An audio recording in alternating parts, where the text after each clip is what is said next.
तर फ्रेंड्स, मी तुम्हाला तर खूप दिवसांनी भेटत आहे आणि आज मला खूप भूक लागलेली. सो मी फ्रीजमध्ये बघायला गेली तर माझ्या बहिणीचा आहे ना 13 आणि 14ला लागोपाठ माझ्या बहिणीचा आणि मम्मीचा बड्डे होता. तर त्याच्यामध्ये खूप सारे चॉकलेट्स जमा झालेली आणि मी आईस्क्रीम पण आणलेलं त्यावेळेस. सो मी 2 चॉकलेट्स घेतले डेअरी मिल्क आणि मी त्याच्यातले चॉकलेट पीस पण खाऊन घेतले आणि थोडंसं पाणी घेतलं. सो ते डबल बॉईल मेथडने मी पहिलं थोडं एका भांड्यात पाणी घेतलं, त्याच्यावर मी बाऊल ठेवला आणि त्या बाऊलमध्ये 2 पॅकेट्स चॉकलेट्स मेल्ट करायला टाकली.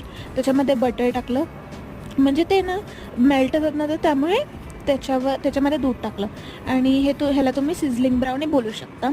तर मग ह्याच्यावर कपकेक ठेवला, कपकेकवर एक आईस्क्रीम ठेवलं व्हॅनिला कप आणि त्याच्यावर मी आता एकदम असं मस्त चॉकलेट टाकते आणि हे ना लाईक मेल्ट होत नाही जास्त चॉकलेट. तर मग हे ना खूप सॅटिस्फाय